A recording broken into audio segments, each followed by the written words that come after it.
देखियो ये टिफिन भर दो। भाभी जी भंडारा बटी रहा है तो आप बैठ के ही खा लो ना। भैया क्या फायदा हुआ हमारा 1100 की पर्ची कटवाने का जब प्रसाद ही टाइम पे नहीं मिल रहा तो। जब पर्ची कटवाने आते हो तब तो बड़े प्यार से बात करते हो आप लोग, अब प्रसाद देने के टाइम पे नखरे कर रहे हो। भाभी जी मैं आपको मना नहीं कर रहा, एक बार भंडारा अच्छे से निपट जाए मैं खुद आपको घर पे दे जाऊंगा। अब यहाँ कुछ कम हो गया तो दिक्कत हो जाएगी। वो ठेका ना भैया हमारा नहीं है, हमने आपको पूरे पैसे दिए थे ना, तो लो भरो टिफिन। अरे भैया खाने का भी ना कोई टाइम होता है, ये भंडारा तो शाम तक चलने वाला है, तब तक क्या मैं यहीं बैठी रहूं? इस चक्कर में मैंने घर पे भी खाना नहीं बनाया, घर पे सारे लोग ना भूखे बैठे हुए हैं। अरे भाभी जी तो सबको यहीं बुला लो ना, यहाँ बैठ के खाएंगे तो अच्छा भी लगेगा। आपको लगता है हम इनके साथ बैठ के भंडारा खाएंगे? भैया आप ना रहने दो, नहीं देना प्रसाद ना तो कोई बात नहीं, आज के बाद ना आमत जाना पर्ची कटवाने घर पे। भाई इतने गुस्से में क्यों चली गई वो? टिफिन भरवाने आई थी, आपको तो पता ही है यहाँ सब्जी कम हो जाएगी तो इतनी जल्दी बनेगी नहीं। मैंने कहा यहीं बैठ के खा लो, तो कहती है कि पर्ची मैंने इसलिए नहीं कटवाई कि यहाँ बैठ के खाऊं इन सब के साथ। बहुत गुस्से होके गई है, कहती है कि अगली बार से पर्ची मत कटवाने आना।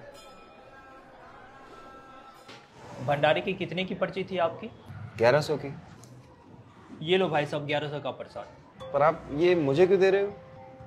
भाई साहब आपने 1100 की पर्ची कटाई है तो आपको ही दूंगा ना। पर मैंने तो पर्ची भंडारे के लिए कटवाई थी ताकि लोगों का भला हो सके।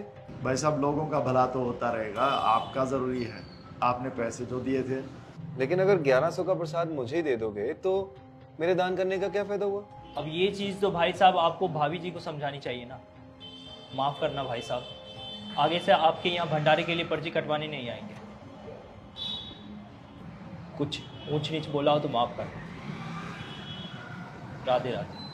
राधे राधे।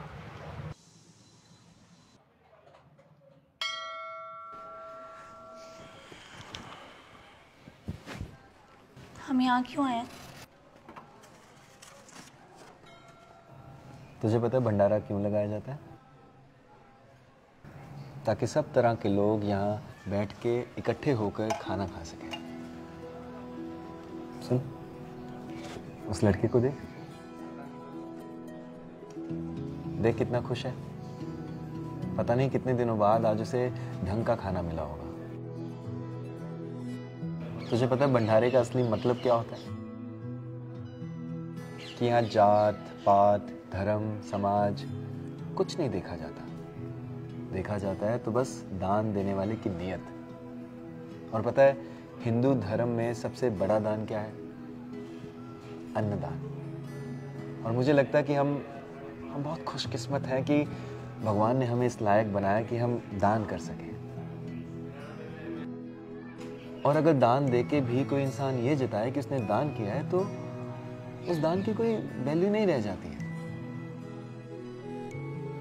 तो इसलिए असली दान वही है जो ना बताया जाए ना जताया जाए। तुम गृहस्थ हो, तुम अपनी कमाई करते हो तो धाम आओ तीर्थ आओ, दो को पवा दो, लेकिन पाने की इच्छा मत करो।